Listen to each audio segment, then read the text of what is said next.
is Friday. Good to have you here on 3 and Out. I'm Kevin Thomas. He's Ben Troop. Glad you are with us. College football back again. Did you just have to look at the show notes for your name? I did. I'm old. It's Friday. I'm ready for the weekend. I'm playing on football. I don't even care what my own name is. I am. There's football this weekend, so I don't care. Call me whatever. And I'm sure there's plenty of you out there listening that do. Kevin said, call me what you want, but don't call me broke. Oh, yeah, Kevin been saying that for a long time. I mean, for those who don't know, y'all listen, pre-Kevin, listen, before Kevin had the wife and the kids, he was K-Sizzle. Now he just called himself K-Smooth, but the money's so tall, everybody gonna fall. That sounds exactly how it's rolling at my house. Anyways, hey, I'm glad it's Friday again. We got a whole lot of football coming up this weekend. We had NFL back last night, so that means we're one day closer to seeing what Matt Ryan and company are going to do coming up on Sunday. So we'll get to that a little bit later in the show. Obviously, college football is changing by the minute. You had BYU and Cincinnati. They're all out there slapping their Big 12 promo videos all over social media. So we'll get to that coming up. So now we know that by 2023, at least, I think Cincinnati and BYU are going to be in the Big 12 and maybe a couple others shortly thereafter at UCF, depending on their conference arrangements. That leads to the Sun Belt having to put out a message from their commissioner saying, well, we feel like we're in a good shape, but we're always open to strengthening the conference. So looks like the Sun Belt, who has 10 members currently, might be trying to add a few down the road. We'll get to that coming up later in the show as well. We'll get to our game picks on this Friday, let you know what Ben and I think heading into the college football weekend, so you can put your money elsewhere on the other side, go opposite that. We always have fun with that as well. But a big weekend, Ben, coming up. A lot of college football this weekend. And again, the 9/11 remembrances are going to be just absolutely special. 20 years since that horrific day. And I know everybody remembers kind of what they were doing and where they were on September 11th, 2001. And hard to believe we are 20 years from that, but I know we're going to see remembrances all across college football tomorrow. As I know Florida, I saw on social media, they're going to have the American flag and the Gators logo. Navy and Air Force are playing tomorrow. That's going to be just unbelievable to have that on the 20th anniversary of September 11th. So a lot of remembrances going on and a somberness to the college football weekend, but some good games out there on the schedule as well. Yeah, Kevin, it's going to be seldom that something makes the entire world stand still. 9/11, 19-year-old sophomore in bowling class, just going about my day, looking up at the screen, seeing the words breaking news and trying to really assess what am I watching. I actually saw when the second plane went into the Twin Tower. And Kevin, you're never prepared for anything like that. No, nobody is. But that's one thing that really stands out about that day to me is I played with Carlos Perez, and his brother. He works in one of the Twin Towers. He was off that day. And, it's just so many things. So listen, nobody knew, right? So to the first responders, to the survivors of those, if you family members, who had to, who were one of the ones that lost their life, and we send our condolences to you. But yeah, Kevin, I mean, that's something that really shook. I remember, and another thing about that day was football got shut down. They shut down. Michael Strahan talked to the commissioner and told him, "Hey, man, we don't want to play football." And it trickled down. I don't know if they didn't play football in high school, but I know they didn't play in college. I know they didn't play in pro. But yeah, 9/11 is always, we're gonna remember it forever, Kevin. Everybody has their own, how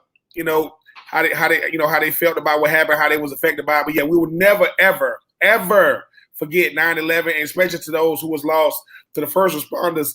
I mean, people that really, you talk about people that are one in a million, man. These people played the ultimate sacrifice, so we can never, ever say thank you enough. And I think it's kind of interesting that college football is going to be the one to kind of kick off a lot of the remembrances around the sporting world. Ben, as again, you think about it, the kids that were born on September 11th, 2001, well, they're in college now. They are the age of the guys who are, juniors, seniors in college. So college football kind of remembering setting the tone there for kids who were just born in and around that time are now in college, the ones that are at kind of the center of the remembrances for college football tomorrow. Kind of interesting there as we get to what's on the field. Ben, some interesting games. I know last week was really good for an opener with a lot of big games, but you have a top 10 matchup or top 15 matchup in Oregon and Ohio State this week. Washington and Michigan. Washington coming off an embarrassing loss week 1. Michigan trying to prove that, hey, we can compete with Ohio State. Interesting matchup there. And then, of course, you got, for the first time in 67 years, Iowa State means a little extra. Both teams in the top 10. First time they're ranked at the same time when they've played each other in the history of that series, which is going on, getting now close to 70 years. Unbelievable matchup there in the Hawkeye State tomorrow. I believe College Game Day is going to be there as well. So week 1 was fantastic, but we've got some excellent matchups here in week 2 as well. Yeah, College Game Day always lets you know that it is football going on outside the great part of the Southeastern Conference. And Kevin, look, going into the season, Iowa State was picked to be a party crasher, to be one of the Final Four teams, and Iowa is playing really, really good football. I mean, whenever you get the in-state rivalry that early in the season, Iowa wants to play that party crash. They're not finna say, listen, Iowa State, y'all, if we ain't going, y'all ain't going. So all that, y'all got this high-powered offense, y'all got this big-time, QB. No, we're going to go back to old school smash mouth run. No, we're going to go back to old school boring. All right, Iowa football, and we're going to force y'all to play 4 quarters. But, yeah, Kevin, I mean, whenever you get a full off season to watch your in-state rival get all the ink in the paper, and you got to sit back and say, hey, we play some pretty good football over here too. So, yeah, I think it's going to be a very, very good matchup. I think it's going to be, come down to the 4th quarter because you could throw records out. You could throw all that prestige out. When I played you, when you're in my conference, in my state, man, it's good. It's that old school football, create a different line of scrimmage, beat the man in front of you, win your individual battles, and when the dust settles, let's see who's still standing there. Got a little bit of breaking news here in hour number 1, Ben. So we didn't know if we were going to get this officially or not, but within the last few minutes, Carson Beck going to be the starting quarterback for the University of Georgia. Expected. You don't put a tweet out there like that, and so Christian's over here just like shoving it up in my face. Carson Beck's correct. No, Kevin, like, it literally says in the tweet, expected. Okay, well, there you go. Carson Beck's going to start against UAB tomorrow. How about that? Oh, that's reckless, Kevin. What does expected mean? It means he's going to do it. Expected means probably. I will say this. To these compliance offices, to these PR departments, you want to learn how to do damage control. You want to learn how to keep things in house. Ask Kirby Smart how to do it. We ain't listen. I ain't saying nothing. I'm gonna make sure that hey Kirby, you got to put this out now. Like the injury. All right, Carson Beck is expected to play. That's not saying he's going to play. I'm not gonna do what Kevin's gonna. I'm not gonna say what Kevin said. But you ain't even heard Carson Beck's name since he signed with Georgia. Now he's expected to play. I think it's a high probability, 99.9%, that Carson Beck is going to play. Now there is that 0.01%, but between you and me, JT, put your feet up, take another week off. You get yourself right through. This in-depth reporting that I'm doing here, Kevin, is diving into all the different stories from Mark Weiser of Online Athens. He says, quote, from Mandarin High School coach Bobby Ramsey, who was Beck's coach in high school, my understanding is he's starting. Something about an oblique injury to one of the other quarterbacks, Daniels. So you got the old high school coach saying my guy's starting is the source. Okay, well. Do you want to go back to probably, or are you just still saying that Carson Beck's starting tomorrow? I'll feel like saying Carson Beck's going to start tomorrow. Because Ben, I like what Hudson Mason said on 6A The Fan, who is a former Georgia quarterback. Hudson Mason said, if he's JT Daniels, the only way he's not playing is if they take his equipment out of his locker, because you don't want that situation where you give that coach the thought in the back of his head that, oh, well, maybe this guy, he's pretty good. Yeah. Well, it would be. Carson Beck is a good player. He's definitely a big time prospect. I think if you JT Daniels, that's how you play it. I mean, if you know what it is, Christian, it's about perception now. So JT, it has to be a JT Daniels spotting before the game, like somewhere on the field, and you see him kind of talking to coach, and coach kind of get real demonstrative. No, man, I'm not going to let you. All right. because starting in college football is precious, and those opportunities are few and far between. So if JT, I've had no oblique injury. It is rough, and I did not play quarterback. I do not have to assert myself like those dudes. But I do think JT Daniels need to kind of do some kind of, fake Twitter statement saying, "Look, man, fellas, y'all know if it was up to me." But he got to play. He got to play it by ear too, though, Christian. Man, you got to treat these situations delicately. But Carson Beck, coach, he like, my boy starting. Yep, I told y'all he gonna be out there. So if it was ever going to be a game you wasn't going to play in, I think JT would get a mulligan for UAB. But had this been, Auburn, oh, yeah, he's running out there. Obliques and all, I don't care. I'm going out there. I know you are profiting this take. I got to have Christian step in here really quickly because Christian is out here with he's the Vince Dooley school of previewing a game. No. Hell no. Oh, UAB is better than South Carolina. Look, I'm not saying that UAB is not a good team. But Straight up. You play South Carolina, a team who is starting Zebulon Nolan as their starting quarterback, right? And Vanderbilt, a team who just got boat raced by ETSU. I'm not saying UAB is not better than Vanderbilt. I don't think it's hands down they're better than South Carolina. South Carolina, Kevin, they are 2-point favorite on the road against East Carolina. Brandon Sudge is on my team. Brandon Sudge. That's fine, Brandon. You could be on his side. You could be on his side. That UAB would beat both of those teams by 2 scores. Watch. Oh, South Carolina for 1 week, they look good. Beamer ball look good. But look, when you compare somebody with Georgia, hold on. Yeah, but Christian, when Georgia is the barometer, that's rough. It's like with South Carolina, unfortunately for them, looking good doesn't mean you're gonna be good enough to beat Georgia. You can still look good. That don't mean you look good enough to beat them. No, we're just asking who's the best team out of UAB, South Carolina, and Vanderbilt. I think South Carolina might be a little better than UAB. Oh my SEC homers! No. This is what's gonna happen. I'm gonna judge the South Carolina game and the UAB game the same. When the game was competitive, which is probably gonna be early, I'm gonna compare the two teams then, because when they get out of hand, which probably ain't gonna take long, then I'm gonna just let it go. But when the game was, not up for grabs. When the game was still competitive, I'm gonna judge and see. I'm not saying South Carolina is miles and miles ahead of UAB, but if UAB played South Carolina, I would probably go with that. I'll probably go with South Carolina. If I'm wrong, I'm wrong. But I'm just saying. Did you hear the Freudian slip that was happening there, Kevin? He said if UAB played South Carolina, I would take Alabama. He didn't say Alabama, Birmingham, though. He did not say Alabama, Birmingham. I'm sorry. I meant USC. But no, Christian, look, I just think that, listen, Georgia, just like Alabama, just like a really, really good maybe Ohio State, whenever those teams are the barometers, teams always try to figure out, hey, man, we ain't as good as we thought. No, you might be good. You're just not on that level good. Like, you good. So you just not, as my granddad said, you just ain't good. So we'll see. We'll see this weekend, though. UAB, they got a pretty good team. Coach Clark, you do a good job with those guys, but you're going up against Georgia. So how good are you? You don't know until you play somebody not named Georgia. You don't know how good you are. Clemson thought they was good too, and Clemson has not scored an offensive touchdown in 2021 yet. That's crazy. And we are off to a rip-roaring start here on Friday. It is expected. We will be back after this break here on 3 and Out. We're talking Falcons. Don't know, though. We're talking Falcons and Jags when we return as 3 and Out on the Southern Pigskin Radio Network.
Kevin Thomas, Ben Troop here on 3 and Out on this Friday. NFL is back, so a great game last night between the Buccaneers and the Cowboys. What a way to start the National Football League off.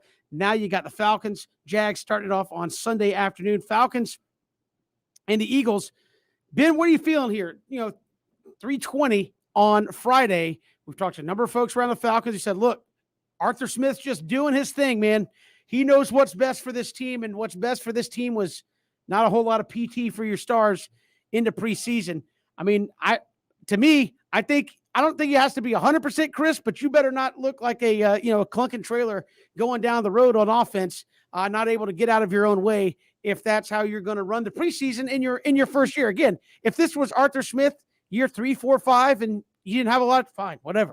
But new system, new way of going about it, wanting to know how it works with your personnel. I'm still struggling with this one. That they didn't at least give them some snaps in the preseason. Kevin, this probably came down to the fact that, your starters are probably so much better than your second stringers that you didn't want to put them in a position to get hurt at all. And look, everybody's going to have their own persona as far as how they go about doing things. Arthur Smith, this is how he chose to go about doing things, but it better work.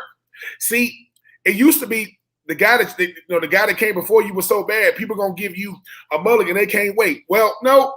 I think Dan Quinn did go to a Super Bowl, right? He just didn't win it. Did Dan Quinn ever shore up the defense? No. Did Dan Quinn have high-powered offenses? Yes. So Arthur Smith, one thing he does not have anymore is Derrick Henry. Do you got to upgrade the quarterback? Absolutely. I do think Matty Ice is an incredible upgrade from Ryan Tannehill. Problem is we haven't seen Matty Ice on the field at all. We haven't seen him. That scares me because you got a retooled offensive line. You got a solid left tackle. You got a solid, you got a solid center, but across the board, your offensive line is patchwork offensive line at best. And Kyle Pitts, we know what he can do past, when you throw the football to him. How are you going to use him in the running game? Mike Davis, all I've heard is all these great things coming out of training camp. Well, I expect you to look good at training camp because they can say, quote, don't hit him. Let him run. Let him run. Well, they're not going to let him run at all come week one. And Kevin, it's bigger than how you want to play. It's who you playing. This is not a good matchup. Philly, that defensive line, that interior defensive line, Darius Slay going to be probably shadowing Ridley. I mean, I'm going to be excited to see what they put out there, Kevin. But just like I know, the Boo Birds are waiting. And if it looks bad and it looks bad consistently, we don't want to see if the Falcons win, you don't want to see 17 to 10 win because that's a long no. You want to see moving the chains. How you gonna use Kyle Pitts in the red zone? Can you establish a running game and can you keep Matty Ice clean? That's gonna be a lot of question marks. Hopefully they can answer most of them. Well, I mean, again, I'm not on the fire Arthur Smith after one game. I just think that it's a fair question depending on how it goes. You're preparing for the Eagles, very good defensive team, and Kyle Pitts got probably less than 5 snaps in a preseason. Your left tackle took 0. Your starting running back, who's going to be a feature point in your offense, took 0. Matt Ryan took 0. And you're expected now to go out and be a running physical football team. Right? What if that doesn't work in the early going against Philadelphia? How do you adjust to that? And again, defensively, I know they had some guys that didn't play a whole lot there, but what does this defense look like moving forward? Because again, we've seen what an Atlanta team looks like when the offense is good and the defense is just out there. I think if this Falcons team runs the ball and can put points on the board, fine. I don't necessarily get upset about that. That's the way you want to play. I want it to look good if you're going to sit everybody in the preseason for the most part. And defensively, if they don't cost you the game, I think that's a win in week 1, quite frankly. I mean, I guess I'm kind of disillusioned with the Falcons defense at this point that, hey, as long as they don't cost you the game and they can actually hold a lead a little at some point, hey, I'll consider that a win for the Falcons defense week 1, in my opinion.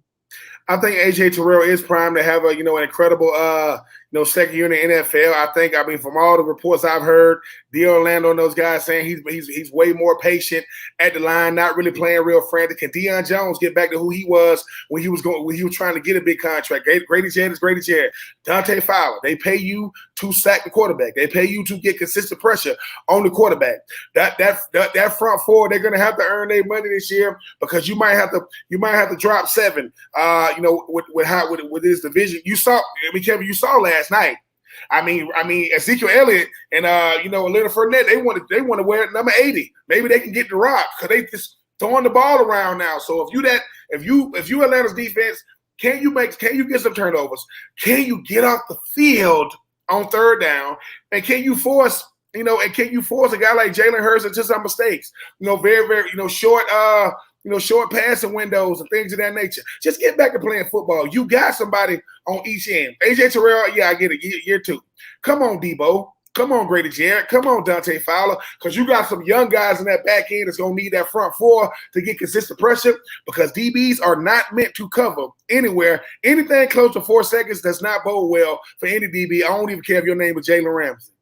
Yeah, again, I'm just interested to see what it looks like on Sunday afternoon because, again, if it looks great, awesome, Arthur Smith. You prove me wrong. I'll eat crow on Monday and say, look, I was right. But if this offense kind of looks like it takes 2-3 quarters to kind of figure out what they want to do, wow. I mean, I think I think it's a fair question to say what would you have done different in the preseason as far as that goes. Jacksonville, on the other hand, they've got Houston, not a great football team. Obviously, they're in Houston. Jacksonville's not a great football team, but certainly an opportunity for Urban Meyer, Trevor Lawrence to come out and do something good. That looks like this thing is headed in the right direction against a team that you should at least be competitive with. Again, I'm not naive and think Jacksonville's on their way to an AFC championship game, but against a team like this, you need to have, I think, take advantage of every opportunity you can to get a win.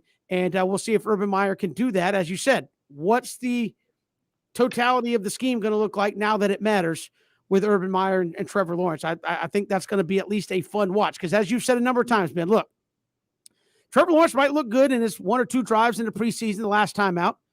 At the end of the day, your wide receivers are okay. I wouldn't put them up there as the number 1 or 2 wide receiver groups in the NFL, but they're okay. Your line is not. Your line's maybe average at best. And your run game, you got a guy in James Robinson that maybe people are going to key on at least at the start with Trevor Lawrence. How does he adapt to that when it starts, again, when the lights come on and it counts for real? And at the end of the day, you're quarterbacking an offense that was 1-15 a year ago and had a lot of question marks. Urban Meyer and Trevor Lawrence got to think the same way, and that's simply don't try to do too much. Don't make stuff up. When you had as much success as both of these guys have, they think that that's how football is going to go. No.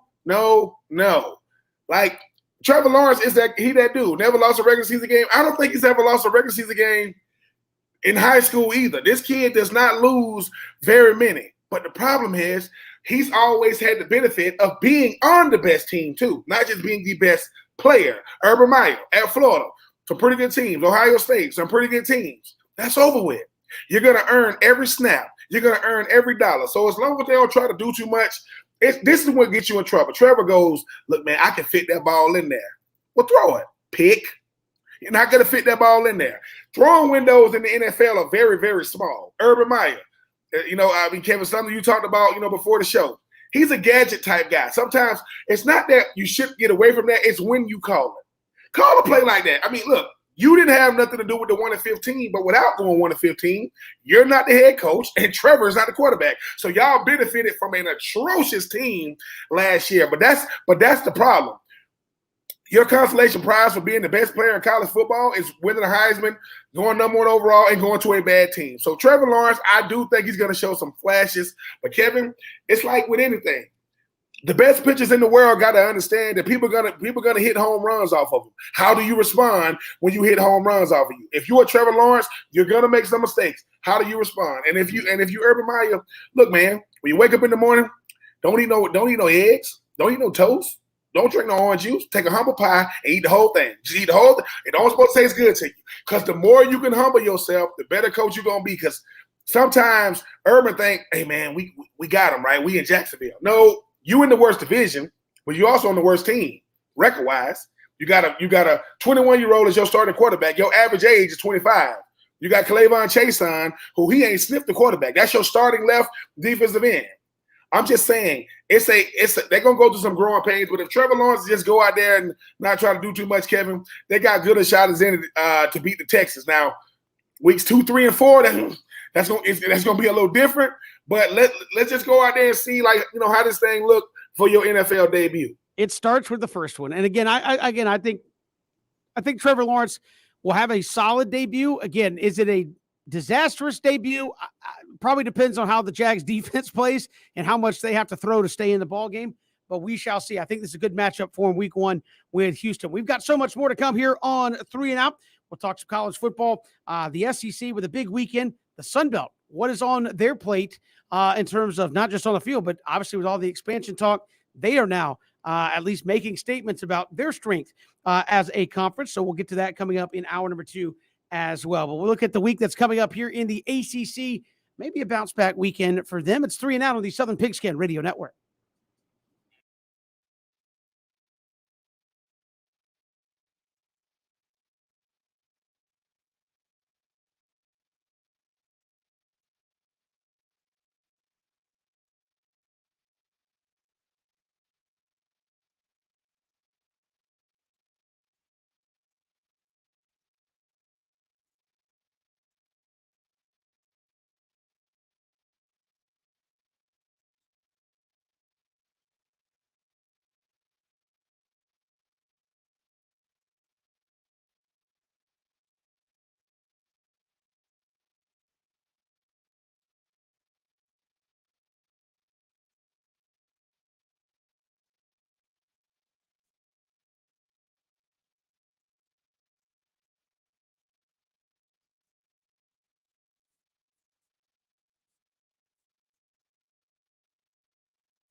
Yes, Steve Spurrier, Duke coach, bringing us back of those Blue Devils. Steve Spurrier, did he always give the Duke the top 25 vote in his poll preseason? No, I think in the actual, even when they were struggling, while he was not there, I think in the preseason poll, he would always give Duke a number one vote in the preseason poll. So they were always in the others receiving votes because, no, he doesn't have a vote anymore, but That whole Charlotte loss, he might not have done that this year. Well, this is preseason that he does that. But no, I mean, again, the ACC this week, Christian, Ben, this is a bounce back week, I think, for them, or at least it needs to be. It didn't go well. You did not have a single P5 win of consequence last week. Your big win was what? NC State beating South Florida. That might have been the biggest one potentially. I'd say Virginia Tech winning. But I'm saying I'm talking about out of conference games. Yeah, I mean in conference. Somebody's going to win, somebody's going to lose. You can't really judge it off that. But this week, I think you have a lot of winnable games on your schedule. If it goes as bad this week as it went last week, obviously you got bigger problems. As a lot of teams are taking even a farther step down in competition. To me, the two games to watch this week are NC State, Mississippi State, and Miami, App State. Everybody else is, to me, playing a game, Clemson, South Carolina State, that they're supposed to win. Yeah, but NC State, Mississippi State, I think Coach Leach better be, he better be very, very careful because NC State got, they got a good enough team to go out there and embarrass Mississippi State because Mississippi State still is not understanding. Don't be such a one-trick pony. If the passing game isn't working, you got to be able to go to. I saw Kevin looking at Christian. I thought NC State is actually a favorite here. That's what I'm saying. So I'm just. And one game I did forget about was Pitt, Tennessee. That you have two ACC teams. For as much as they were the laughing stock last week, you do have two ACC teams favored on the road at SEC schools this weekend. At least right now, for whatever it's worth. Yeah, Pitt at Tennessee is going to be a better game than people give it credit for. But once again, Tennessee wants to establish the run. Pitt does an incredible job of stopping the run. I think that we're gonna learn a lot about Coach Heupel and his offense. Are they one-trick ponies? Can they go to the passing game if and when the running game gets shut down? But Kevin, I'm gonna say it, and I've been saying it. Upset alert should be Miami. You don't think App is good enough to beat Miami? You better guess again. This is not the Miami. Listen, is Miami more talented than App? So. Is Miami a better team than App? So, who has had the most recent success? And that would be App. App is in that what? The Sun Belt. What do you stay away from? You stay as far away from the Sun Belt, out of conference, as you can. Not only will they beat you, they will embarrass you in your spot. Get on the plane, give me my money, and we are headed. And we are headed back up. Headed back north. North Kakalaki. But no, I mean, Kevin. I give the ACC a lot of credit when you start thinking about some of these teams. North Carolina State is not going to get the benefit of the doubt because they North Carolina State, not because how they play. And if you talk about Pitt can play deep. We're going to learn a lot about Tennessee. And like I said, people be like, hey, man, we can't get no sound bites from Coach Dorn. Well, yeah, Coach Dorn, he's a man of few words, man. He let the play do the talking. But no, I think these going to be better games than people give it credit for. And I said it a minute ago. I'm going to say it again. Watch out for the App and Miami game because Miami's coming off because De'Aaron King has a very naive way of saying, well, man, Alabama wasn't that good. Boy, they could have scored 70. They just didn't. That game was over with.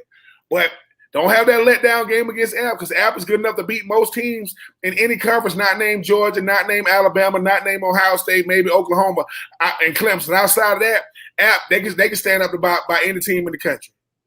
And again, Christian, you look at the teams this week. Who do you think needs a just solid win? I mean, and again, I know that everybody's taking a step back, but the conference took a beating in the college football, and as they should have, right? I mean, it was not a great week for the ACC. Who needs the biggest bounce back in week 2 in your estimation? Duke, you don't want to make it 2 in a row where you lose to Charlotte and NCA&T. So, maybe we start with the Blue Devils tonight. They're on at 8:00.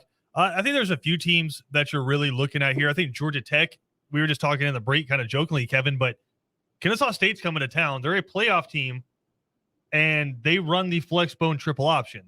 We remember what happened the last time a team from a lower division came in that ran the flex bone triple option. The Citadel beat Georgia Tech on the flats.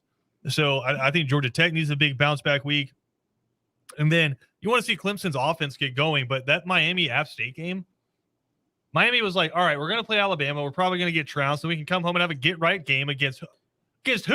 I don't know if that's a get right against game. who? App State coming to town. I actually have App State covering in this game. Derek King's a little bit banged up. You have some guys that are going to be out with some targeting calls. This is not a get right game. This is a don't go 0-2 game for Miami. So, yeah, I think you're right, Kevin. There's a lot of teams that need bounce backs in this one. North Carolina, they're playing a good Georgia State team that got smoked by Army. I was going to say that one's the game that looked maybe a little more difficult after. I mean, Georgia State did not look good last week. The offense looked pretty bad, but also, again, Army's really good, and they run that weird flexbone offense. So I don't say weird in a bad way. I say in the most endearing way possible. And also, last time Florida State's playing Jacksonville State, another one of those quote-unquote get-right games. Last time Florida State played Jacksonville State, Jacksonville took Florida State to the wire. So as much as we want to say this is a get-right week for the ACC. I'm saying, but I think you need it, is my point. And again, Florida State's going to have to bring Notre Dame energy against Jacksonville State. I mean, and that I think that's the interesting part of all this is we make declarative statements, I guess, from week 1 to week 2, where energy is different, atmosphere is different. Obviously, the vibes around teams are different. I would say there's a couple of teams, Duke, Georgia Tech, you would hope the atmosphere was different this week after you got embarrassed in week number 1, and a couple of teams that just need to bounce back. Clemson is probably looking at South Carolina State like, look, let's go out here, pick our score, and execute something offensively that we couldn't do last week just to get the confidence going. And so I think that's more what you're looking at some of these teams like, let's get back to the way you can play and move forward. If South Carolina State or UAB score an offensive touchdown against Clemson and Georgia respectively, you think they're like printing T-shirts that say like was able to score a touchdown against a here's the team thing. that Georgia couldn't? No, but I think here's the thing about that. And again, this is why I always hate like the absolutes of like, well, we scored a touchdown on Georgia and you couldn't. I'm sorry. No, Kevin, I'm sorry. If I am coaching, oh yeah, you're UAB, selling the lie. I get it. No, I get it. But everybody that plays football knows the intensity and attitude with which Georgia played defense last week is not even going to be close to how they play. No, look. Did you not hear Kirby Smart's post-game interview with Molly Rowe where he said we got to go get ready for a real good football team? That's fine, but I still. Are you saying there's going to be a letdown? No, I'm saying the intensity will not be the same playing UAB as you playing a top 5 team. Ben, listen, because look, you also know you're going to be up like 30-0 at some point. Matter, Kevin. Okay, it's a business. Just shutouts all the time. Yeah, Ben, when you play Georgia versus playing Eastern Western State, there's no difference in intensity, right? I mean, look, I would say this. I would say this about Kirby Smart, and I give him a lot of credit for this. No, I give him a lot of credit for this. Kirby Smart is under a different type of microscope. Kirby Smart is under a different level of pressure, and he goes the same pressure y'all put. I'm not saying he cares about it coming from us. It's coming from an outside. But the little that he does feel, that's what he gives to his players. So he goes, dude, we don't play down to nobody. Because we got to pass the eye test every week. Every week we got to pass the eye test. And when you start seeing what Georgia did week 1, I'm talking about Georgia defense. I mean, my goodness, give yourself some leeway. I mean, give yourself some wiggle room, because that was the best defensive effort I've ever seen Georgia have. But unfortunately, they can't have letdowns. And the defense got to take it to another level. So, and I'm not saying they can't do that, but Kirby Smart being the head coach has a lot to do with the way Georgia plays. Every coach doesn't demand that level of respect and doesn't command that level of accountability from his team. But you don't play around with Kirby. I go back to when I got to interview Kirby Smart after they won the SEC championship. He was real cool. And I said, Coach, how you get them guys to do it? How you get them guys to buy in? And he looked right at J.R. Reed. I'm like, I wish they would even open up his mouth at me. What? They're going to do what I tell them to do, and they're not going to play. So the offense is one thing. That's Coach Monken. But the defense, please. Forget Coach Landing. No, you got to deal with Kirby, and you ain't trying to deal with the head man like that.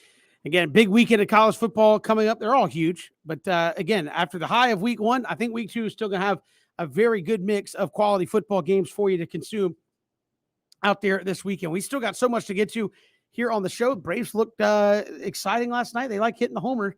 We'll get some interesting stats with that. Sunbelt, could they be looking to expand in the not too distant future as well? We'll get to that in hour number 2. It is 3 and Out on this Friday afternoon, all across the Southern Pigskin Radio Network, streaming live, ESPNCoastal.com, also live on Facebook, Twitter, and YouTube. Check out our YouTube channel at ESPN Coastal on YouTube.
Baby Shark. I thought we got rid of that. I I thought we got rid of that, though. It is 3 and out on this Friday. Kevin Thomas, Ben Troop, and the off-key singing of Christian Gokel here on this. Wow, you're just taking body blows.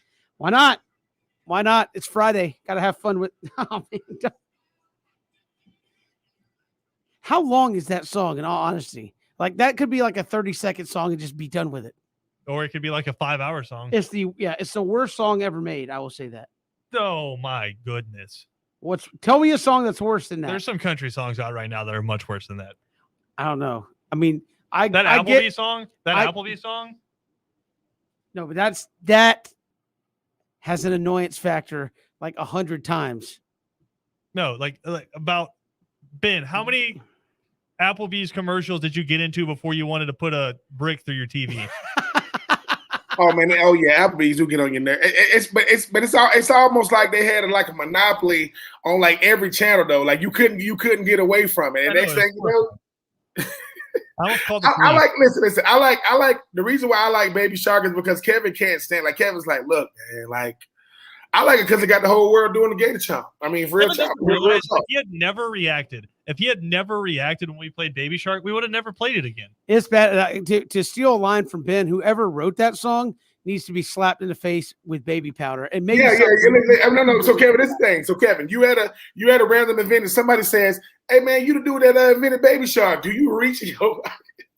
We may not even take the time. We may not even take the time to put the baby powder on the hand. And look, and to those of you who think I'm playing, I think when they was doing the top 100 players of all time, like all time, I think Steve Mariucci like ranked like Deion said like in the 30s, and Deion and Steve Mariucci knows nothing about what he's doing. Like, what you doing, Deion? Deion, like, come here. He went, don't you ever, man? I'm in the 30s, so yeah. So Kevin, look, if you ever meet him, or who was somebody that was an inspiration around it, on site. Listen. I'm gonna hit. Listen, I'm gonna say, Kevin, just turn around and catch extra slick back today. I do. Kevin's got his hair extra slick back today. It's on. Because you know, because Kevin, it's game day. Kevin is war ready. Kevin goes, listen. Kevin say, I said it, I forget it, and it won't move. Kevin got that Jimmy Johnson. That stuff ain't moving up there, and that stuff is nice. That stuff is woo. Look at that DJ Pauly D going on right now.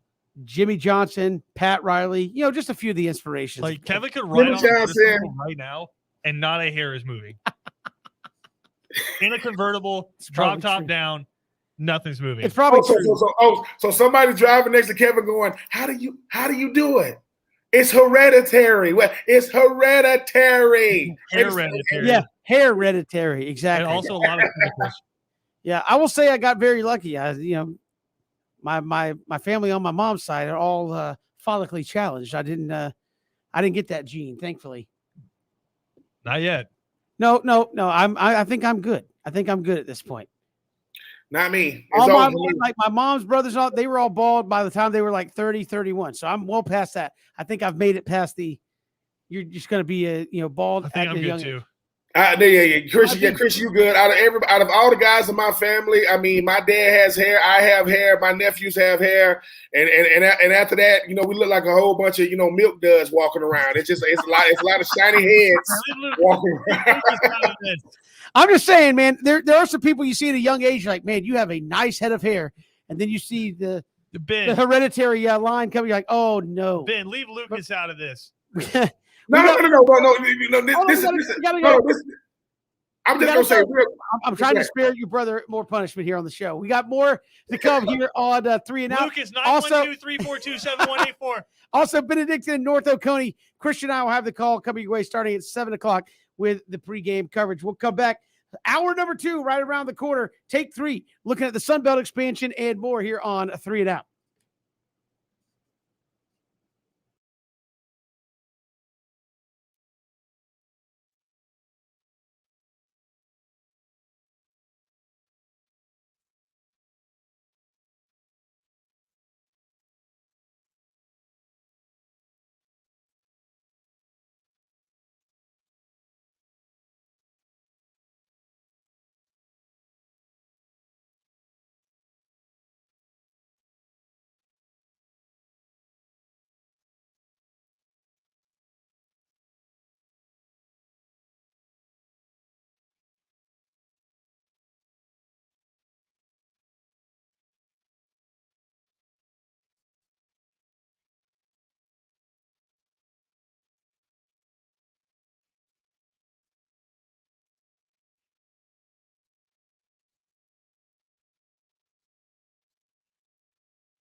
Hour 2 here of 3 and Out on this Friday. So much to get to. We'll look at conference expansion, always in the news. Invites have now officially gone out from the Big 12. Other conferences are responding to that. So we'll get to that coming up in about 20 minutes on the program. Also, the Braves, man, they are fun to watch and played just another exciting one again last night. You and I have very different definitions of fun. That's just anxiety. That's what you labeled it as you wanted to say. The Braves played their most fun game of the year, but it is fun because they can mash the ball all over the ballpark because they won. And some interesting thoughts on that as far as what the Braves lineup looks like presently coming up in that segment. But first, let's take 3 here on 3 and Out on this Friday. Lay it on us, Christian. Yeah, so just going back to the Braves, it's just a stretch. Oh, take 3. All right. Take 1. Which rookie quarterback will have the best debut? Now, there can't be a caveat to this because you can hold here because Justin Fields won't make his debut this week. I think there's a couple of guys that won't make their debuts this weekend. Well, Trey Lance, Justin Fields. But which quarterback do you feel like rookie quarterback will have the best debut? I mean, Trevor Lawrence and Zach Wilson obviously going to get the start for their respective teams. I know that Trey Lance going to have some plays called for him out there with San Francisco. Huh? So you got the Mac attack up in New England. Yeah, you do got the Mac attack. Hey, shout out to the Alabama quarterbacks. Got 3 of them starting on Sunday. Mac, Jalen, and Tua. But for me, it's going to be Trevor Lawrence because he's going to get the most opportunities, and he got a coach that actually wants to see him succeed. Zach Wilson going to make some wild plays, but unfortunately for him, he going to get the wild knocked out of him too. Because the thing about the Jets, they are not a good team right now. But Christian, something you said though. If Andy Dalton continues to doing the stuff he was doing in the preseason, Justin Fields might make his debut tomorrow. Because you know the Boo Birds, they're already coming out in Chi-Town, and Khalil Mack has already told Matt Nagy and them, look, man, I don't got time to be playing. I'm trying to get to a super duper ASAP, and that kid will give me the best shot. So for me, give me Trevor Lawrence, gonna have the best opportunity because he's gonna start every play, and they actually want him to actually go out there and look good in his debut. Yeah, I think I'm gonna go Trevor Lawrence as well. I think it's going to be rough in the Jets. I can't go there. Mac Jones would be my number 2, though, probably because I think Bill Belichick and the Patriots staff will design a game plan where they're not going to ask him to go out and do something crazy. So statistically, it might not be bad in terms of turnovers, but I don't think he's going to have like a 200-yard, 250-yard passing game either. I think it'll be modest by NFL expectations. So I'm going to go Trevor Lawrence as the best debut. I think when Justin Fields gets to play, it'll be okay. I just don't know if it'll be as good as what Trevor Lawrence may do because also Trevor Lawrence playing a team that's also not very good, right, Ben? I mean, Houston's in turmoil, so I think if you're not very good playing a team that's also not very good, you have the best chance to have the best results. Kevin, we're going to pause take 3 here. Okay. Actually, we can talk to the guest we have on the line right now. I'd say royalty at ESPN Radio. You can hear him here every night. The one, the only, Freddie Coleman hopping on 3 and Out here with us. Oh, wow. Freddie Coleman joining us here on 3 and Out. So we'll ask the question we just asked with the NFL starting. Which rookie QB do you think has the best debut this week? Boy, that's a great question, gentlemen. Number 1, thank you for having me on. Number 2, I don't know about royalty. I think people wanted to king me, then call me king. So let's go about it from that standpoint. Number 3, I think the rookie quarterback that stands the best chance of playing well is going to be Mac Jones of the New England Patriots because Bill Belichick's going to put him in a cocoon in which he knows that the running game is going to be there. The defense is going to be there. He's not going to ask Mac Jones to do too much in his first start in the National Football League as a rookie, playing the Miami Dolphins in a key division game to kick off the season. So I think he stands the best chance of any rookie quarterback because the system that's around him, the playmakers that are going to be around him, and they're not going to ask him to go out there and win the game, but they're going to make sure he's not going to lose it for the Patriots on opening day. Well, Freddie, even sticking with that, I mean, outside of Mac Jones, which one of these rookie quarterbacks don't survive the whole season? Or which one of them do you think got Joe Burrow wrapped all around him because they don't protect him with them 5 guys up front? Well, I think you look at all the quarterbacks, whether it's Justin Fields in Chicago, I think that's the one because that offensive line is completely ridiculous. And that's why he's not starting week 1 because you believe in him as a rookie, but you got to make Andy Dalton a sacrificial lamb against Aaron Donald and that fearsome bunch with the Los Angeles Rams that are going to play each other on Sunday. So that's the one quarterback that I believe is going to take the most lumps. It's easy to say Zach Wilson, the New York Jets, because they're not a good football team, or Trevor Lawrence of the Jacksonville Jaguars, but at least their offensive lines are a little bit better than what Justin Fields is going to have to play behind when it comes to Chicago Bears. Their defense is going to be really good in Chicago. He's got some playmakers that can help. But if he's running around for his life each and every play, you have to wonder how much of that's going to wear on him taking those kind of lumps in his rookie season. So, all right, Freddie. So every day at 4 o'clock, we do what we call Take 3. We just put out 3 questions that are totally random, just completely random, but relevant at the same time. You just answered the first one there. So I want to run through the next 2 questions on Take 3 here with you. Take 2, and I got to get the music going again. Yep. What's the best trophy game in college football? Because we have the battle for the Cy-Hawk Trophy going on this weekend. Oh, boy, that's a good one. I'm going to say the best trophy game, and I think because of the name, is Floyd Pig of Rosedale. Anybody that can play for a pig at the trophy game, that runs it for me, because if you get the pig and the pig doesn't get you, then I'm all in on the Floyd Pig of Rosedale game. All right, Take 3 here. Again, Freddie Coleman joining us. Take 3. Will Georgia or Clemson give up their first defensive touchdowns of the season this weekend? Of course, Clemson playing South Carolina State and Georgia hosting UAB. Yeah, it's going to happen. That's just the law of averages from that standpoint. I could see South Carolina State getting a late game touchdown when you got the second and third teamers in. I could see that happening. And I could definitely see that when it comes to Clemson in their ball game as well. So I think both of those things, both of those defenses will give their first touchdown to an offense this Saturday. Freddie, college football, obviously coming off a tremendous week 1. What stood out the most to you week 1 in college football, and how do you kind of take that, and what are you looking forward to in week 2 here?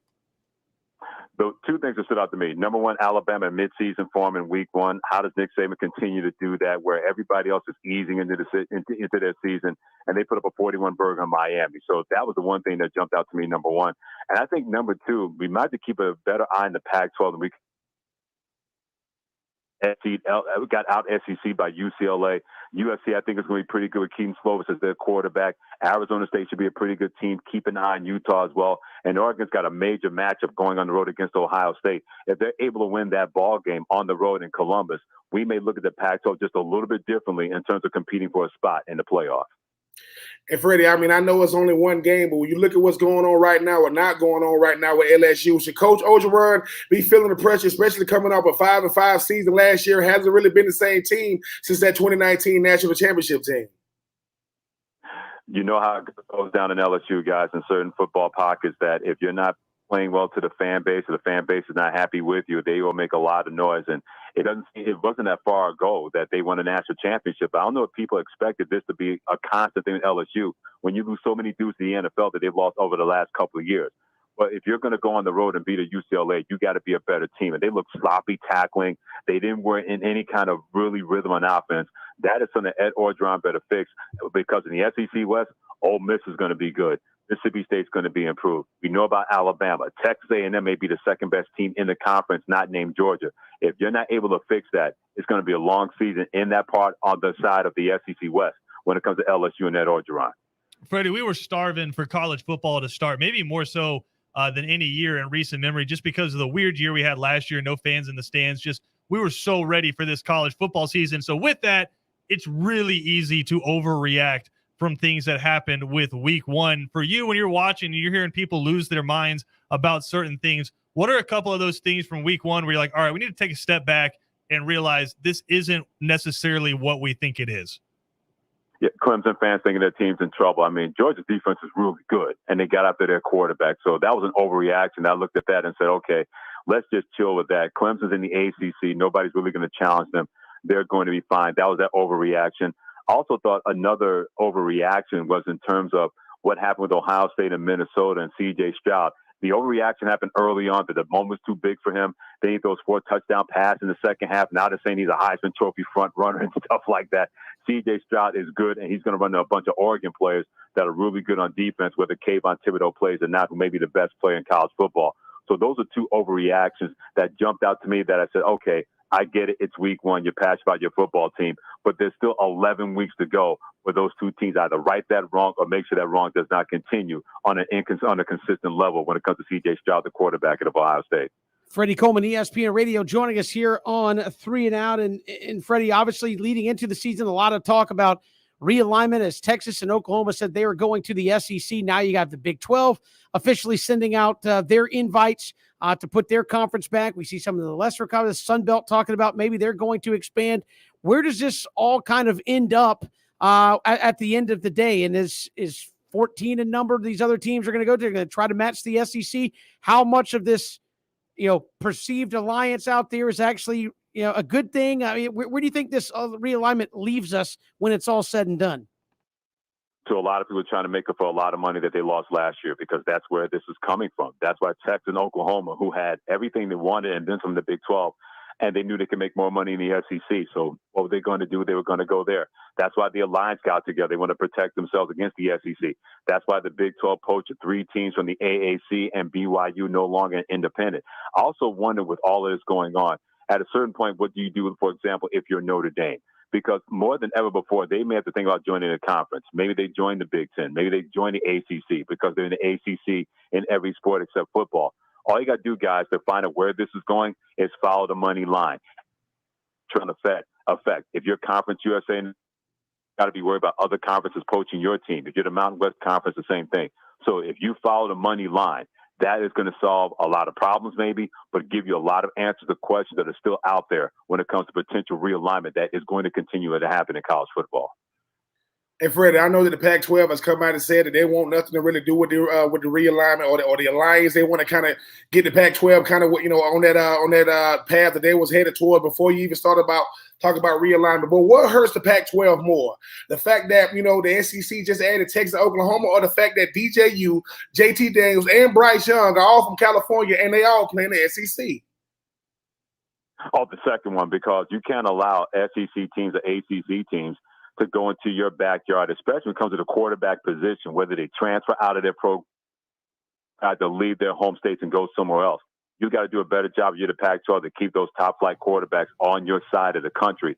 And so far, when you're winning, kids don't mind going elsewhere. They don't mind going to Georgia. They don't mind going to Clemson. They don't mind going to Alabama.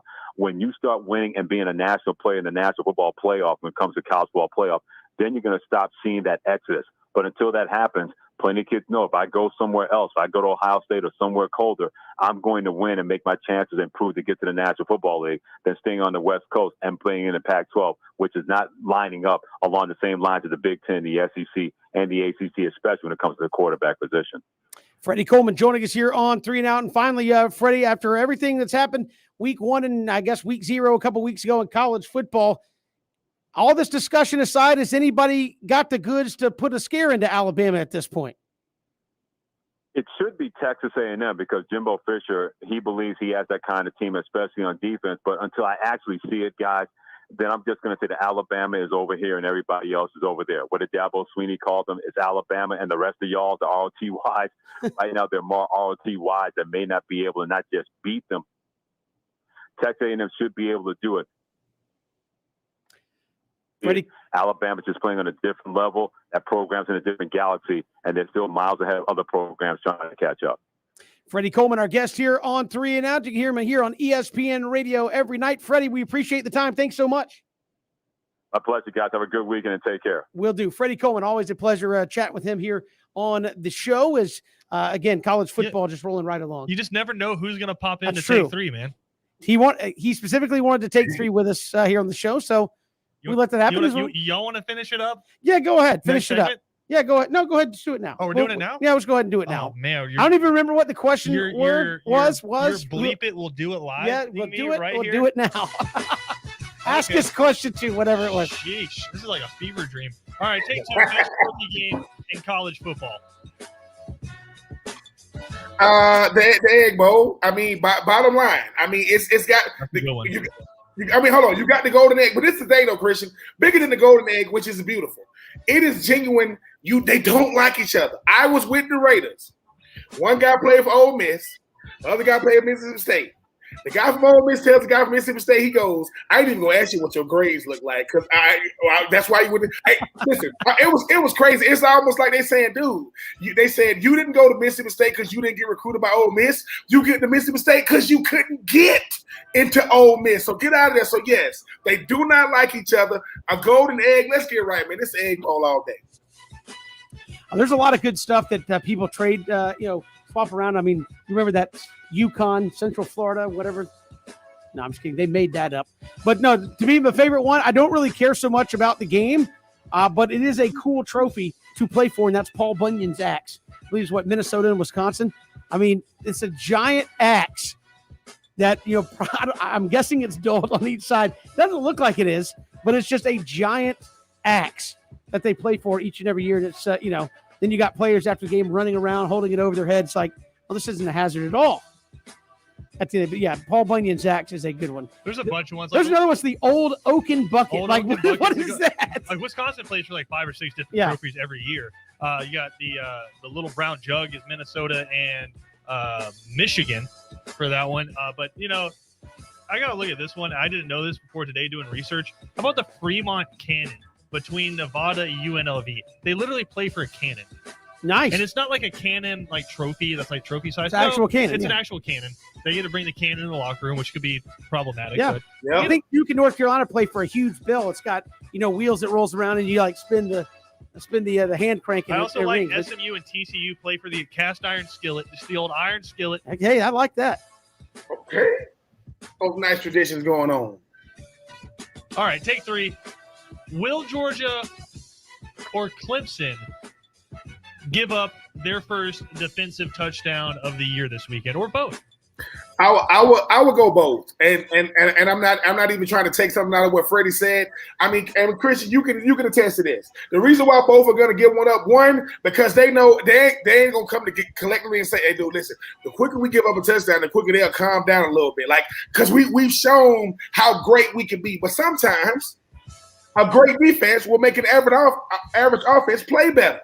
Because y'all so freaking good, we had to elevate our play. And we talking about a touchdown, 4 quarters, yes, they're going to give up a touchdown. It's not going to mean anything, but they are going to give up a touchdown. And at the end of the day, if UAB gets a touchdown against Georgia and it's against the 4th string, I don't care. I'm going home and I'm saying I did what Clemson couldn't do. And if I'm in South Carolina State, and I score against Clemson, I'm going back. Listen, I'm going back to Orangeburg. Listen, and I'm saying y'all saw what we did, right? Yeah, we lost 70-7, but who scored the 7? That will be your boy. Put some respect on my name. I think it's, if I'm leaning one way or another, I think it'll be Georgia because they're playing a better opponent. South Carolina State, they might kick a field goal, but I don't think it's going to be in the end zone. I don't think they're going to get one in the end zone. That one's going to be rough. Yeah, I think you're getting a mad Clemson team this week. Good luck with that, South Carolina State. What do you think? I think UAB will punch one in at some point. Maybe they won't, but I mean, usually when I make declarative statements like that, it doesn't happen. But I think UAB will put one in at some point against Georgia. A declarative statement? A declarative statement. I thought you said a declarative statement. I thought you were making a pick for the Oregon and not Ohio yet. State We'll do game. that in the final hour of the program. Then I might make a declarative statement. I'm trying to look up what the UAB's offensive coordinator's name is because no. Shout out to Coach Buddy Pugh. Ben, what do you think Bryant Vincent's face looked like when he was having to watch that Georgia Clemson tape?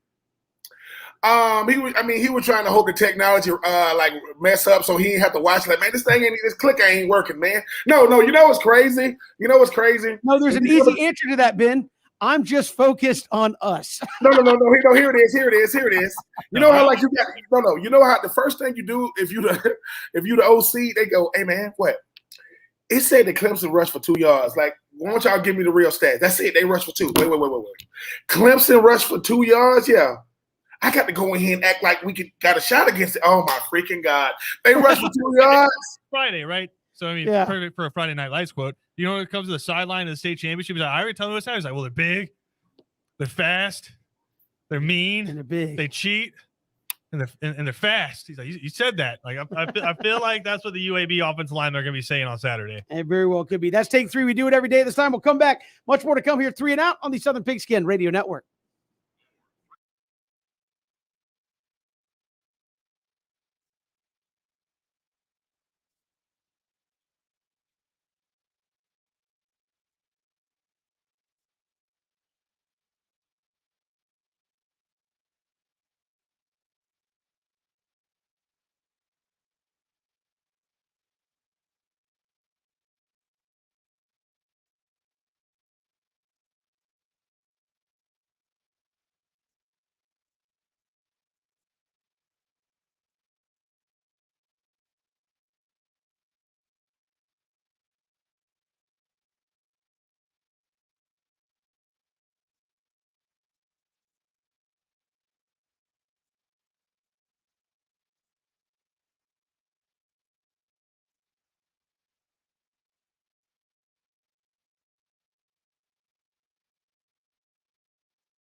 Good to have you here, 3 and Out on the Southern Pigskin Radio Network. Kevin Thomas, Ben Troop, glad you're making us a part of your day. We'll get to the very latest in college football with conference expansion all out there in the news yet again. But the Braves going bananas again last night. Will Smith making it interesting. Braves winning it in extra innings. And thankfully, the Colorado Rockies came up clutch in the late innings and beat the Phillies. So the Braves now 3.5 games up in the National League East, Ben. So now they've got a weekend series with the Marlins, do the Braves, so a chance to try to continue to play well and potentially extend that lead some more. Kevin, at the end of the day, this Braves team is finding a way to get it done with the bats, right? I know that VJ was on here say you win with starting pitching. Well, unfortunately, our starting pitching can't play the whole game. You got to Will Smith gets a paycheck, and you got to let him in the game. But I mean, Kevin, are we saying that Snit, do Will Smith got some dirt against Snit? Because he runs him out there. And Kevin, I want to see your reaction when they run him out. Kevin, are you saying, all right, just don't run him out? There he is. And there he is. It's like, I mean, Kevin, what do you attribute it to? I mean, I understand that, his confidence isn't there, but they run him out there like he's good. And he's not. My whole thing is at this point is it's been a tricky for Brian Snitker. I mean, Richard Rodriguez has not been bolstering my points where, hey, man, put him out there in the 9th inning. I think the last 2 outings he's come in, he's given up a 2-out homer during his time out there. No, it's just frustrating with the bullpen not finding that overall consistency you'd like. Hopefully you get that here in the final month of the season. But Christian and Ben, I think something we're seeing, though, is this Braves team can mash the baseball. And I know it hasn't always been, if I quote these numbers, these guys haven't been on the Braves team the entirety of the year. But presently, follow me here with the math. 8 guys play in the field every night minus the pitcher, right? Presently, the Braves could have 7 guys at the end of the season on this roster hit more than 24 homers in a season. That is amazing. Freddie Freeman's at 29. Austin Riley's at 29. Albies at 27. Dansby Swanson's at 26. Ronald Acuna, you forget he hasn't played half the year. He's at 24. Adam Duvall, albeit some with another team, Adam Duvall has 36 homers this year. Jorge Soler has 23, and he's got 10 of those with the Braves. So I know not all of them came with the Braves, but heading into the postseason, you may potentially be looking at 6 guys playing for you with over 25 homers on the year. They lead the National League in home runs. They have 211 right now. The next closest are the first place, San Francisco Giants at 208. And the only team with more than them in the major leagues, the Toronto Blue Jays with 217. So you're 6 off the major league lead in home runs. And this is good, Christian, but it's also a bad thing. So you're talking about Jorge Soler hitting a lot of his home runs, not with the Braves. Right. Still the Braves. He's hit 12. Yeah. So, I mean, or 10. But I look at this, and this is what would be concerning if I'm a Braves fan. The Braves can mash the baseball, right? It's undeniable. Damn singles. Right. They can mash the baseball. You're talking about getting into the postseason. I saw the stat last night on the broadcast. 49.5% of the Braves' runs have come off of home runs. So half of their runs have come off of them hitting the ball over the fence. That, to me, is a scary stat when it comes to the postseason, because that means you are very hot or you are very cold. And that's why we see the Braves team score 8-9 runs a couple nights in a row, and then they score 2 and 1, and they can't seem to put anything up on the board. It's been very boom or bust from the Braves standpoint. But you talk about a power lineup, you could have minus Acuna, in the postseason, you could have 6 guys who in current season, albeit some of them with other teams combined, will have hit over 25 home runs apiece. 6 out of the 8 position players you field out there will have over 25 home runs. That is amazing. But it does continue for the postseason if that offense goes away against better pitching that you're going to see in the postseason. I mean, that's going to have to be their mainstay, though, right, Kevin? I mean, Kevin, you have to let me know how similar is this Braves team to the Kansas City Royals team that beat the Mets? Because the Mets had the pitching staff that year in the World Series, but the Royals just, the bats was just on fire. I'm not saying this Braves team is that, but if they're gonna win in the postseason, I don't think we betting the farm on the pitching staff. I mean, I don't see that being it. I think the starting pitching staff, to me, is good enough to win you games. As you said, I'm not betting anything on the Braves bullpen to get me through the end of the game. That's what's very scary. So I think the starting pitching is playoff good. I think the offense is playoff good. I mean, maybe even historic for the Braves in terms of overall power on this team. It worries me those other innings. Luke Jackson's looked good. He's maybe been the most consistent. Tyler Matzik has its moments where he looks good and then he'll fall short. Richard Rodriguez, I was, pushing hard for him. He's kind of looked shaky as of late. And of course, Will Smith, we know what his issues have been with the Braves. So to me, that makes me nervous heading into the postseason as they come down the stretch. But the Braves have the Marlins coming up tonight, starting off a weekend series. Hopefully a chance to make some more hay against a team that, again, is down there struggling in last place. They're a game above the Nationals, but near last place in the National League East, and the Braves 3.5 games up over the Phillies. We'll come back. College football, you're not even 2 weeks into the season, and expansion still the talking point out there. We'll get to the very latest there when we come back here on 3 and Out on the Southern Pigskin Radio Network.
Good to have you along here, 3 and Out on the Southern Pigskin Radio Network. Conference expansion just continuing out there as well. Ben, you look at the Big 12 today. I mean, and the Big 12 Conference has already put it out there. Hey, we extended invitations, which at this level of business, you get the invitation you accepted before you open the envelope. But Central Florida, Houston, BYU, Cincinnati going to the Big 12. That's going to happen. Some of it by 2023. How much of that gets sped up? I know people have said, hey, we're going to honor our respective agreements with our current conferences. Again, we know for a fact that Texas and Oklahoma trying to get to the SEC ASAP. How much of that, legal paperwork and other gets worked out to make Central Florida and others maybe potentially join earlier. But as of right now, it looks like 2023 before a couple of those teams could join the Big 12. That led to obviously going and getting teams from other conferences. The commissioner of the Sun Belt, Keith Gill, coming out and saying, look, we like ourselves as a conference. We're positioned in a good spot. We're competitive. We are the only G5 conference to have 2 teams finish in the top 25 last year. We're the only G5 conference to have 2 teams in the top 25 right now. We are going to continue to monitor our conference, all that nonsense of, we're going to look for teams to make ourselves stronger. The question now would be, Ben, if you want to move on and say, hey, we're the Sun Belt. We want to become that next elite G5 conference, taking it over from the MAC, the AAC, which obviously is going to take a hit with this merger of sorts. Where do you go? Where do you go to make your conference better? Because right now, Georgia Southern, very solid. App State is certainly solid. Coastal Carolina got national recognition. Louisiana, has been very solid for the last several years. And you've got some programs like Arkansas State and others who have been legitimate contenders and have competed very well, if not beaten P5 schools in the not too distant past. Troy being another one who's got P5 wins on their resume. Where do you go to make your conference better if you're going to do it? I think you start in South Florida with FIU. I think that's a team that could definitely help you boost your, because Kevin, when you think about now, it's showing that geographic location don't matter. It's where you are on the map. So okay, you want to be in the state of Florida, so give me FIU. You want to be in the state of Texas, so you want SMU. You want Liberty. You want Southern Miss as well. Because the thing about you want places, Kevin, that don't got NFL teams. So you think about Mississippi, Southern Miss, no NFL team. You just got to be able to compete recruiting wise with Ole Miss, Mississippi State, Jackson State, maybe. You talk about SMU. I mean, Kevin, I think they're a long ways away from having a death penalty. I don't think nobody's getting brand new cars these days. But I think if you the Sun Belt, you also be asking yourself, what can we benefit from being in different places, man? Look, Liberty, to me, I'm surprised they named just now coming up. Liberty is an incredible football team with an incredible fan base. So I just think that Liberty, SMU, Southern Miss, FIU, I think that'll be valuable. Because once again, Kevin, bigger than who you want, if you're not getting invited, because I know you were talking about the Big 12 and who they trying to get with Cincinnati. That's a done deal. It shows that your brand is being noticed by other conferences when you're getting an invite. Because nowadays, because what does it say if you got to call them? Hey, who is this? Yeah, man, this is us. Down here at FAU. We good. We want FIU. We don't want FAU. So I think you got to get your team in the state of Florida. Got to get you a team in the state of Texas. You can get Southern Miss in Mississippi. You can add a Liberty. I think that's a slam dunk, Kevin, because I do agree. The Sun Belt is the premier G5 conference out there. Ain't nobody trying to deal with those guys. You add those guys with Louisiana, with App State, with Georgia Southern. I mean, with Coastal Carolina. Yeah. You all up and down the coast, and you in Florida. Now you in Texas. Now you in Mississippi. I think that would be a slam dunk. And I think when you talk about expansion, it is what can someone bring to the table. And I think Christian, you and I were talking off air about it doesn't matter where you are geographically. It matters where you are. Were you talking about No. You and I were. I wasn't. You were. Sorry. I bow down to your omnipotence. All right. Anyway, being said, Kevin still rides for geographical conferences. In this situation, yes, I do, because I think in the Sun Belt, It's about where you are. Yes. Kevin, there's the sun everywhere, so you can put it All anywhere. right, fine. I don't care about the name, the Sun Belt. I think it's about where you are and what you bring to the table. Because I think a team like a conference like the Sun Belt, you don't want to add teams that are in media markets that aren't, I think, good. You want to me, I think you want to add to the competitiveness of your conference as well as some of those things. And if there's ways to do that, you do it. But I don't think you say, hey, well, this team is in, this city, therefore we want them, but they're really not good at much of anything athletically. I don't know. I mean, again, I think I wouldn't say this if I were talking about, no, I'm saying I wouldn't say this about a P5 conference. I would say this for a G5 conference where you want to bolster your going where you think I'm going on-field resume as well. I'm saying I think it's 90% what can they bring to you as a product? Because that's what I'm saying. Yeah. The one you've mentioned over and over again is SMU, and SMU is super okay. They'd be a middle of the pack team in the Sun Belt.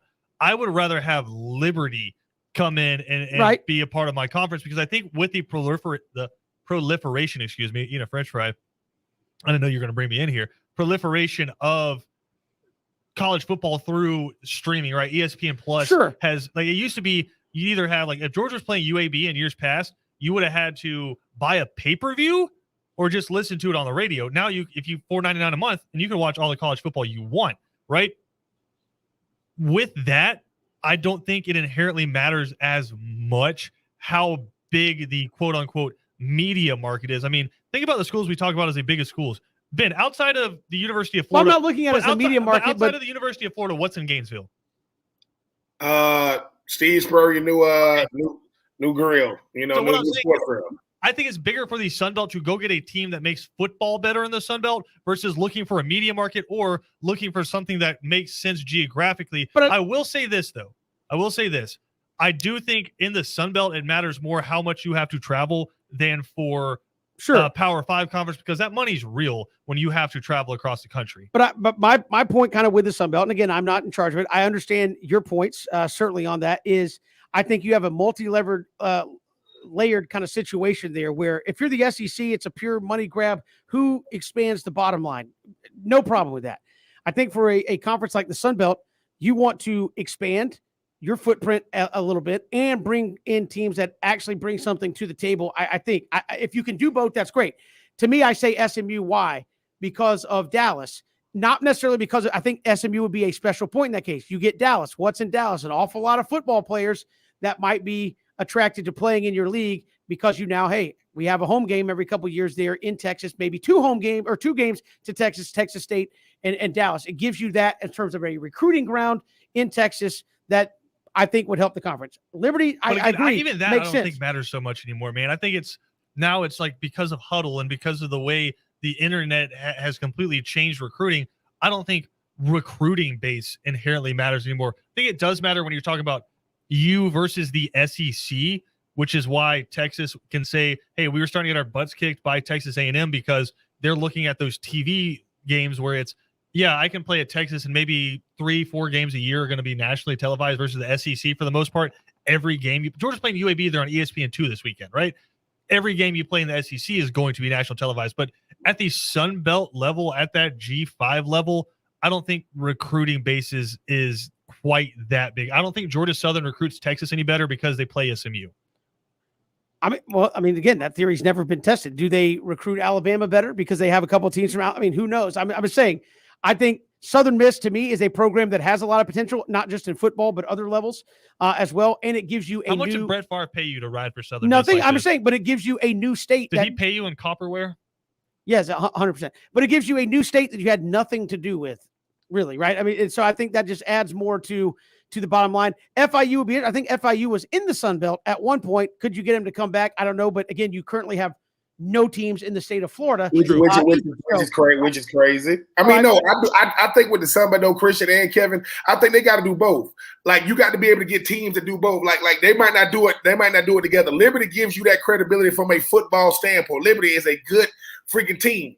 SMU gives you a location. Southern Miss gives you a location, and FIU gives you a different location because perception to 17 and 21-year-olds, it matters. If you in the state of Florida, you say, why would I go to FIU, man? Who do we play? Oh man, we can play. We can play in Dallas. We can play in Virginia. We can play. I think that we can play in North Carolina with App. Louisiana. We got two. We got two top 25 teams not named App State. That's how good the Sun Belt is right now. When people think, oh, two top 10, when you talking about App State, Louisiana. No, I'm talking about Louisiana and Coastal. App State ain't ranking the top. So I do think that, one, they're going to have to do this sooner rather than later, because the longer you wait, the more teams are going to want to stay where they're at. And then you got to pick from, you got to be like, catering to people you don't really want. So FIU, why not? You know who they need to go after? Huh? Florida State. Like Florida State, you don't want to play in the dang ACC. What do you make? You make $10 million a year every year for being in the ACC? We can cover that. Sun Belt. Go get Florida State. Florida State, you don't want that smoke. That's no just more. Disrespectful on a Friday. We've got more to come here. It's like playing in the Metro League again. You're good. We got more to come here. 3 and Out all across the Southern Pigskin Radio Network. We are streaming live ESPNCoastal.com on Facebook, Twitter, and YouTube.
Good to have you here on 3 and Out. Ben, Christian has given me the go-ahead because RG3, who's calling the Georgia game on Saturday, said it's now highly likely that Carson Beck is your starting quarterback. So I can say that.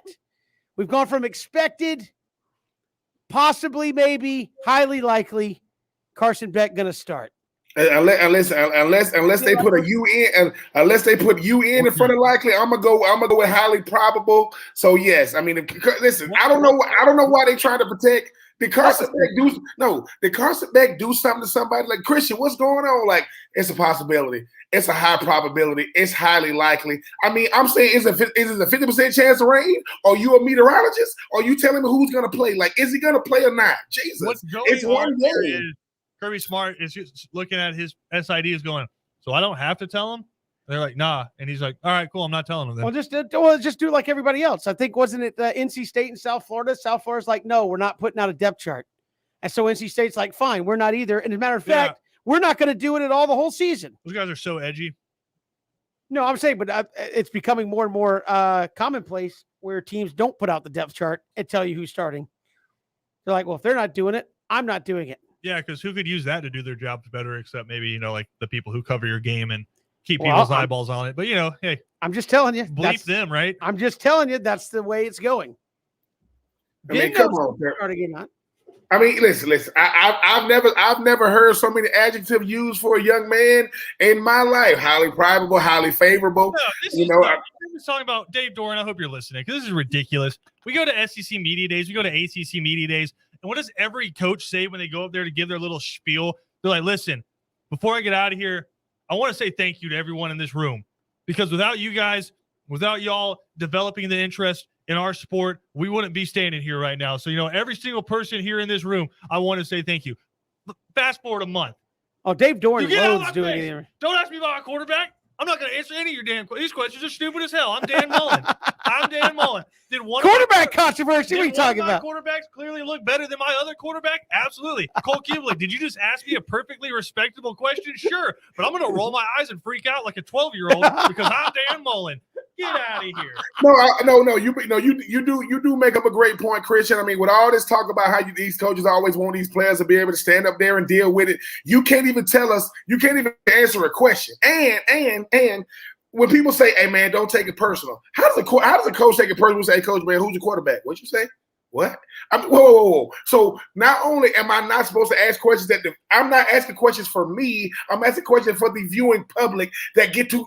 I am the medium between them and you. Yet you got $1.5 million, and guess what? You are it starts with an M and it ends with a C. I'm gonna let you fill in the middle. It's ridiculous. That stuff is ridiculous. It's like you are a grown man, and now Kirby Smart said, "I don't got to tell him. I ain't gonna tell him." That's what we come to. Don't have to, not doing it. That's the end of the day. We got another hour to come here talking SEC. We'll get our picks in the final hour as well here on 3 and Out.